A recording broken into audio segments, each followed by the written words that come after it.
Alright, welcome back to Nick Lenz's Comic Corner, Classic Lesson Known Classic. This is episode number 2978, Doubleshot number 2872. Here we're discussing Green Lantern Corps number 216 to 224, the end of the first volume, along with some issues of DC Comic Presents. In these issues, well, the first few issues mostly plant seeds for the Millennium crossover. Because, of course, basically, we have this guy called Mr. Smith. And, sadly, about this issue in particular, this will lead to the death of... So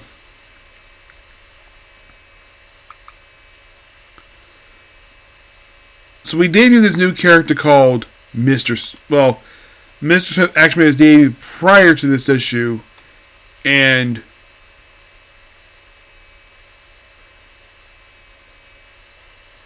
he had recently taken over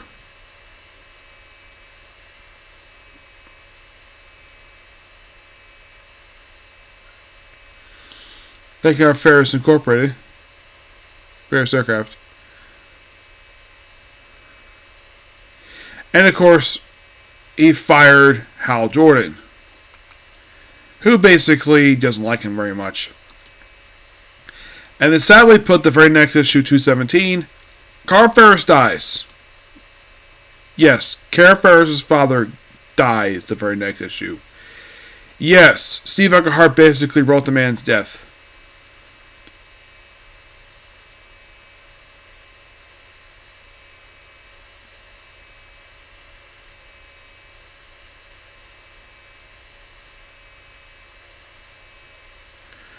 Yeah. He died of a heart attack this issue. He wasn't killed. Mostly but we also deal with, well, more Green Lanterns and also two members of the Green Lantern Corps come. Also, John Stewart comes back from his honeymoon and discovers two members of the Corps on Earth basically leave. And basically they kind of go back to, how should I put this? It's like basically Steve Englehart, despite the fact he may know at this point the book is about to end, so they try to reestablish the galaxy-wide, the universe-wide Green Lantern Corps. That's kind of basically what's going on here. Mm-hmm.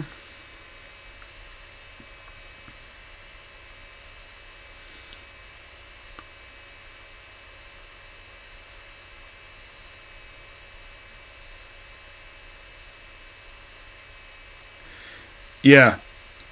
But sadly, we had to kill off basically a long-standing supporting character like Carl Ferris. Not sure why that Steve Englehart decided to kill him off for. If I get a chance, I'll probably ask that question like, why in the world did you have Carl Ferris die? Because he's not featured in any comics forward after this. He's not even, I think he mentioned Flashback, but... Now, the Green Lantern Corps of Earth, they're pretty much basically, well...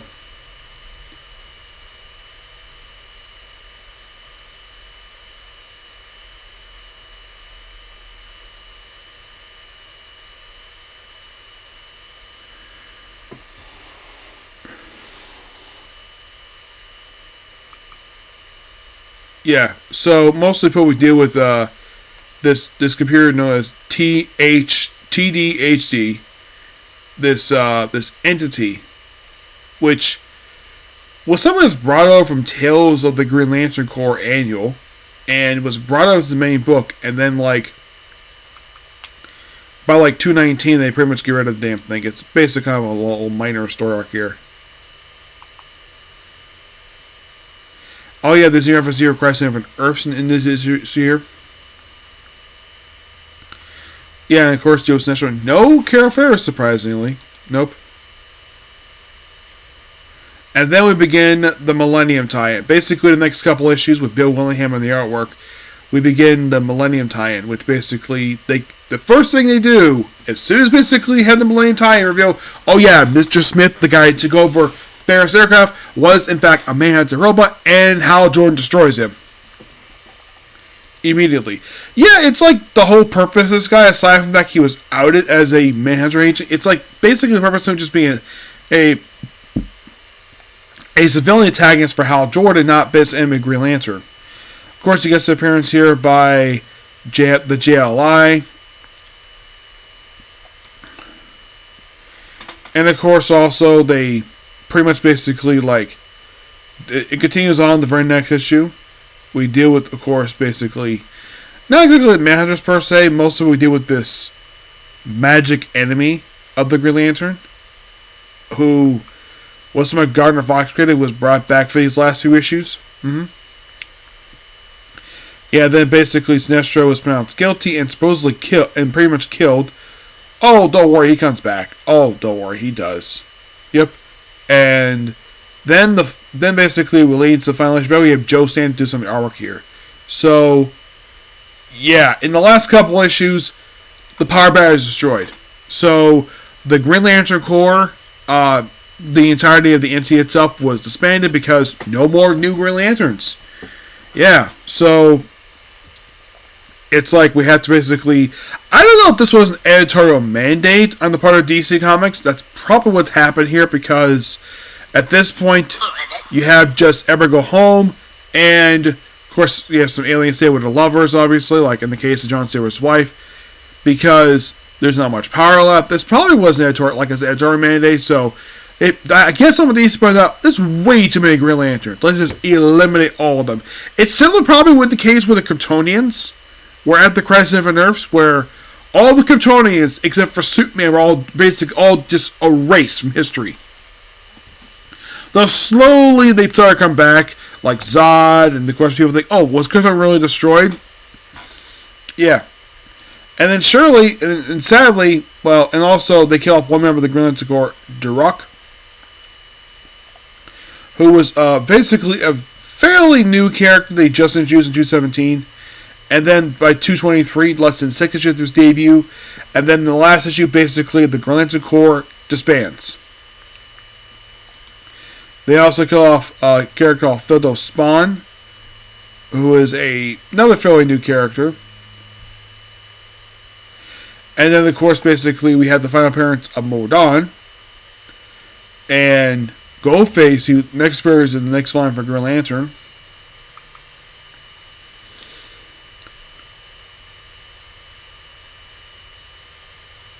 And of course, basically, the Green Lantern Corps was reduced. And this last issue was drawn by Gail Kane, the legend of Gail Kane. And with that, basically, the book was ended. My guess is because it was probably losing sales. That's probably what happened with this. But the story for this continued over in Action Comics for the next year, before finally we had another volume for Green Lantern, which lasted for almost as long as the original volume did. But unlike the previous volume, it wasn't like have an inconsistent basis of publication. This book managed to last for about 15 years, maybe. Lasted for 181 issues. But this basically is the end of the Green Lantern Corps Volume 1. A very interesting volume, per se. Because now we're on the final thoughts of this volume. But it's probably the first time to do something like this. And I guess someone DC in the 2000s, like, thinking, I remember there was a Green Lantern Corps title. We had all these Corps members.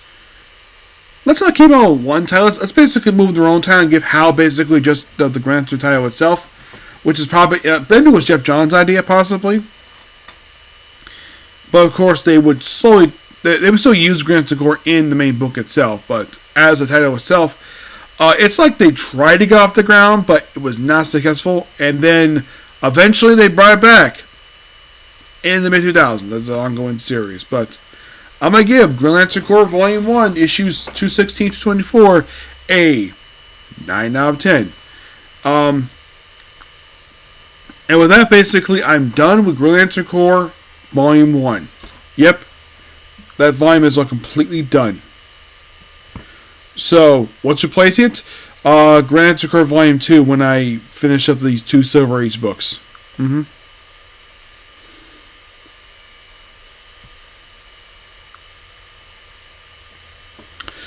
Next up we have is some issues of DC Comics Presents. We're doing issues 51, 53, 56, and 59 to 60 to 70, along with annuals 2 and 4 of the series.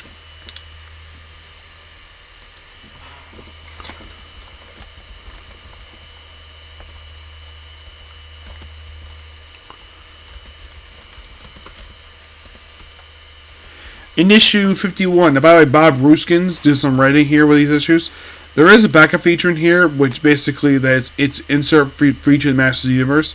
It's basically Superman the Atom going back in time to the Old West for an issue. Yep, and Dave Miskin and Alex Sevick does the right artwork here. In Skipper 52, because that was basically in the whole Doom Patrol Omnibus. And then we have issue where Superman is in the House of Mystery. Teams with Kane take on Mixaplick. This one just feels like a standard. It feels like this could have been like a standard Superman issue guest starring it, but they decided to do something instead. In issue 54, we have Paul Kupperberg on the writing with Don Newton artwork. It's basically Superman team with Green Arrow to take on some thugs in Star City. A very interesting issue per se. In issue 55, it's Superman and Superboy team up with Airwave, both the original and now of course this book is also noteworthy for being the final appearance of a character by the name of Casey Jones, DC's Casey Jones. Yeah, it was a character who debuted in Action Comics 488.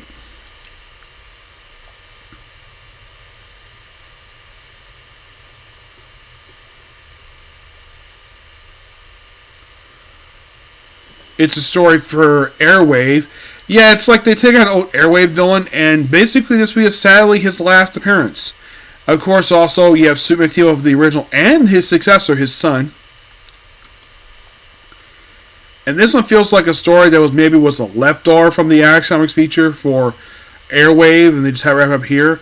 And then issue 56, Paul Kupperberg writes the issue because, well, he wrote the miniseries for this character, Power Girl. Yep. And they take on a guy called Meldor of the Dark Lord. Yeah, and he's not around very much. Not really, no. It's like after this issue, he pops up a couple more times after this in this book. Appears in issue Animal-Man, he gets killed off Crisis of Earths. He's also featured in Tales of Galactic Core Annual. This one definitely feels like it definitely. And then we have basically, it's like, oh yeah, let's do from another Earth. Let's do pretty much in a way another Earth, mainly supposedly in the future.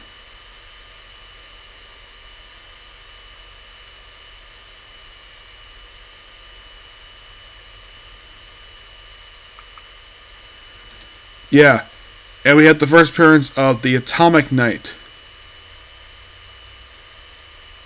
Well, one Atomic Knight, anyways. Who actually appeared more than just this one issue. This is actually the first appearance of the New Earth version, which did appear afterwards. Yeah, and it's an illusion. Apparently, the whole thing of like Atomic Knight Future is basically just an illusion. And of course, Dan Miskin and Alex Sevick on the great team this issue. And then we have. Actually, I think I've done this issue right. I think it was another trade.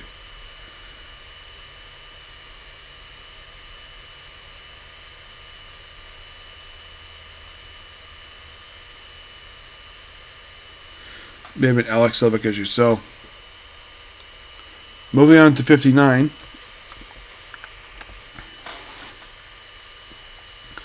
We have Superman team with Legion of Substitute Heroes to deal with Ambush Bug. Yes, Ambush Bug, who made his debut in issue 52. Yep. And someone's like, really? Oh, by the way, the creative team of this issue is Keith Giffen and Paul Levitz, with Keith Giffen basically on the artwork duty too, and Carl Suckberg, who does the artwork and the penciling.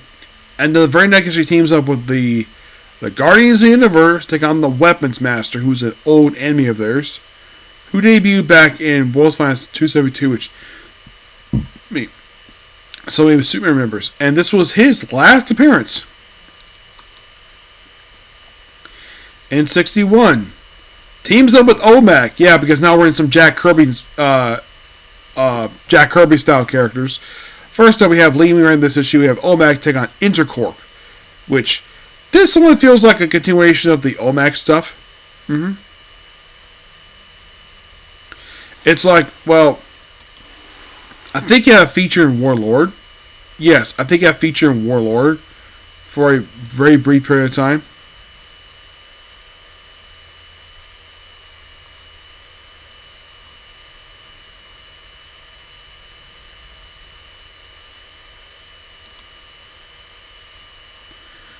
Yeah, by the way, his Warlord feature started with issue 37, wrapped up in 47. And after a quick guest appearance in this book, he basically later was moved back over to Commandi for his last couple issues of his book. You also have George Perez and Pablo Marquez on the artwork. And then we have Bob Ruskin and Dan Mushkin to do an issue where Superman teams up with the Freedom Fighters. And the end feels like a comic book. Yes, for some reasons like that.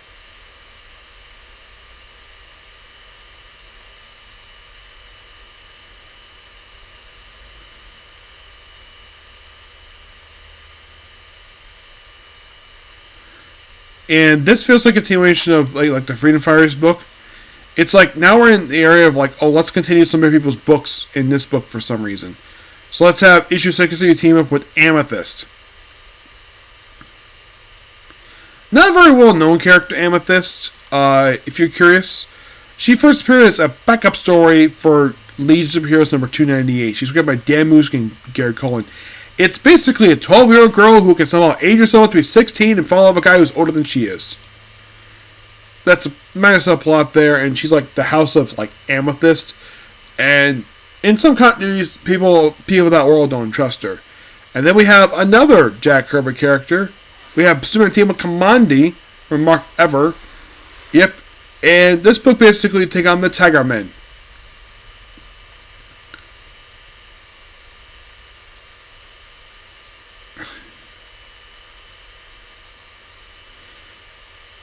Like, okay, but he's not the only one. We do have one more coming up. Then we have in issue number 65, we have a team of Madame Xanadu take on another appearance of another Dark Lord.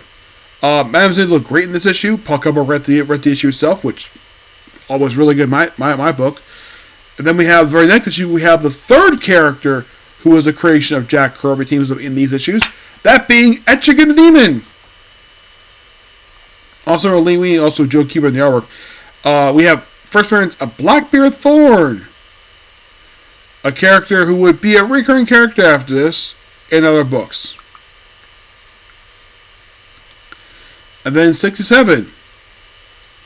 We have, as a Christmas story, we have Superman teaming up with Santa Claus. Yep.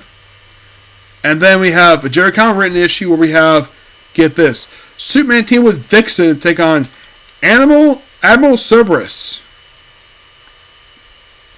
who only appears in this one issue. And they do know the last time these two last met was actually issue of Action Comics, which was 521. After this very issue, she would later join the JLA right after this.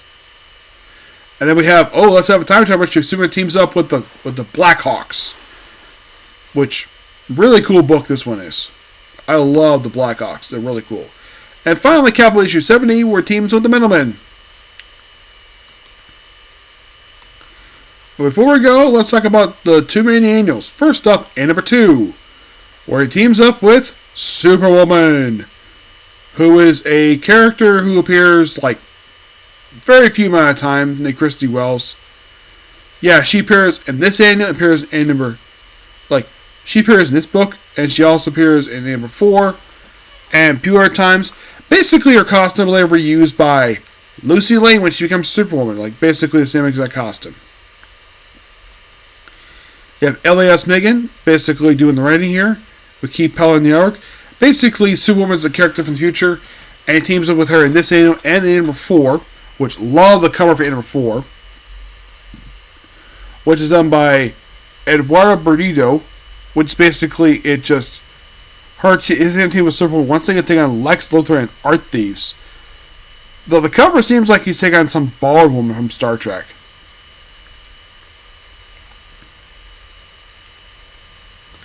And this will be Superwoman's final appearance in comics. But yeah, really good stuff here. I give the DC Comics Presents issues a 10 out of 10. A lot of really good issues. Nothing bad here per se, but I gotta get going here. So that's pretty much it. Particular view. Please be sure to like, comment, subscribe, turn notifications, and join the like button. When I get back, I will discuss more of Just Beyond. Okay, next video. Bye.